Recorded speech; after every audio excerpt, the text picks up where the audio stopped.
U-Advocate Mshololo ngommeli womsola wesihlanu ecaleni likaMeyiwa uqale ngokuvuma ukuthi unomuzwa ukuthi uMthokozi Sithwala ongufakazi wombuso akasakhumbuli konke okwenzeka ngobusuku bokudlula emhlabeni kaMeyiwa.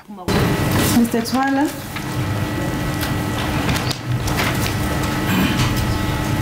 I understand that you cannot recall most of the things. It is on record. uThwala uyiphendulele wathi uzama ngayo yonke indlela ukuthi angasakhumbuli kahle uyakucabangisisa. Angeke ngize ngisho ukuthi izinto eziningi angikhumbuli. Engikukhumbulayo ngiyazama yonke indlela ukuthi ngikusho. Nengakhumbuli ngiyazama yonke indlela ukuthi ngicabange ukuthi ngikhumbule ukuthi kwenza kanjani. uMshololo uqhubeke wathi inhloso yakhe ngalembuzo ukubheka ukuthi ngabe bengabuthemba kangakanani ubufakazi bukaThwala.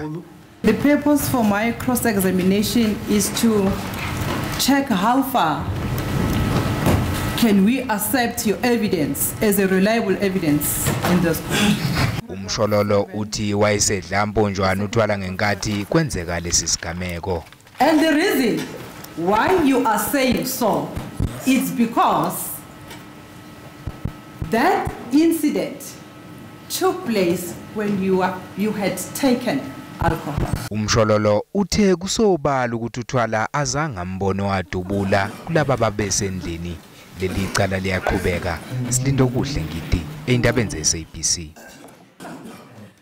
Umphenyi wecala elibhekene nabasola abahlanu ngodaba lokweqejele kaThabo Bester uyaqhubeka nezithulo zakhe enkantolo emanje eBloemfontein njengoba umbuso uphikisana nokuthi abasola abanikezelwe ibheyili. Abasola abayihlanu abachaphazeleka ecaleni likaThabo Bester namhlanje bebebuyile esigcawini senkantolo yemanje eBloemfontein njengoba begaqele ukunikezwa ibheyili. Luselude ukhalo njengoba inkantolo kusazofanele iqale izenelise ngokuthola ukuthi abasolwa kungafanele kangakanani ukuthi bengakhululwa babe ngaphandle eidokisini.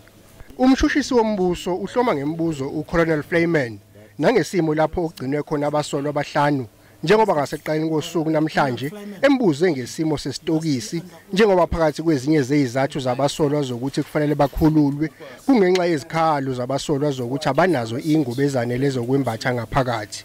uColonel Flayman uqagule ukuthi akulona iqiniso kushuka abasolwa. Uqhube wathi lapho begcinwe khona kunezingubo ezanele bonke abagcinwe ngaphakathi. Umshushisi wenkantolo uphinde wanxusa umphenyi wecala uColonel Flayman ngokuthi alandise inkantolo ngomsolwa ngamunye nokuthi kungaba behlonzwa njengabasolwa abaqavile kuleli cala. Umphenyi wecala uphinde wenaba elandisa inkantolo ngokuthi imoto yangena ithwele isidumbu nesalahlwa ngaphakathi ejele yabe ishayelwa umsolwa oqala umnumzane Isikeleni kanti umsolwa wesithathu uyena owalekelela uSikeleni ngesikhathi bekhipha isidumbu emotweni siyoshiwa ngaphakathi kwenye yama-workshop angaphakathi ejele neyabe ivuliwe ukuze kuzoba lula ukushiya isidumbu. Ukulalela kwesicelo sebheyili kuyaqhubeka.